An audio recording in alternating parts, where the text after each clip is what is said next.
Épicondylite et souris informatique. Est-ce qu'il y a vraiment un lien? Hein, le fameux tennis elbow qu'on parle, qui habituellement arrive plus dans des métiers où est-ce qu'il y a des prises de force, hein, comme les plombiers, les électriciens, les gens qui vont avoir des outils très forts.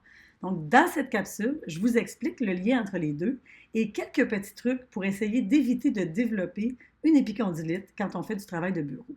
Mon nom, c'est Pascaline Éloi, je suis ergothérapeute ergonome et j'aide les travailleurs dans le défi de la santé au travail et les entreprises également par le biais de conférences, de formations et de capsules comme celle-ci.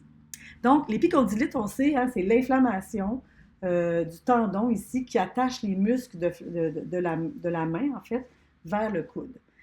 Quand on tient la souris, en principe, on est supposé générer une très, très grande force sur la souris, mais on a tendance à être très tendu. Fait que ça, c'est un premier élément qui est à regarder, c'est-à-dire est-ce que je tiens ma souris de façon très tendue? Est-ce que j'ai tendance à garder mon doigt dans les airs?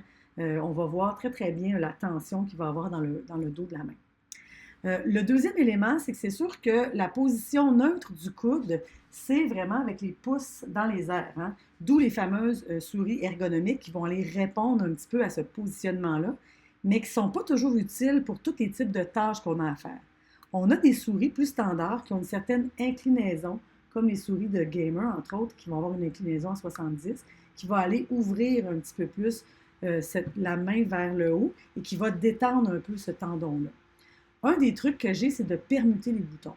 Donc, au lieu de positionner traditionnellement votre index sur le bouton à gauche, bien, ça va être de le positionner sur l'autre bouton, donc le bouton de droite, pour aller pivoter, tourner un petit peu plus votre poignet, puis aller ouvrir, en fait, là, et libérer un peu les tensions. C'est sûr que si vous ne faites rien d'autre, ça va être difficile juste en diminuant ces causes-là. Donc, je vous enseigne une petite micro-pause pour aller étirer et remettre au neutre les muscles de la main.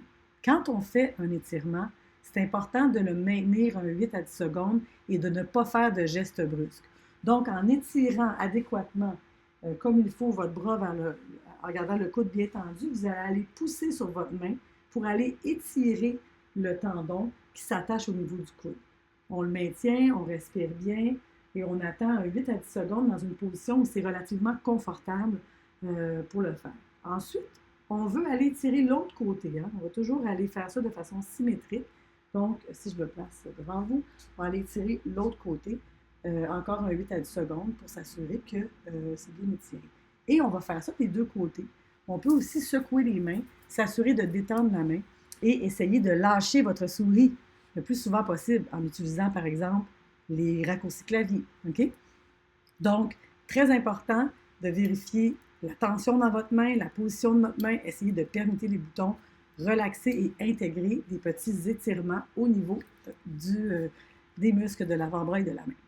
Donc, j'espère que vous avez mis cette capsule. Cliquez j'aime si c'est le cas. Puis, vous pouvez regarder plus bas, il y a peut-être un lien pour aller chercher une petite affiche de micro-pause qui va vous permettre de rappeler au courant de la journée de faire ces exercices-là en prévention de blessures.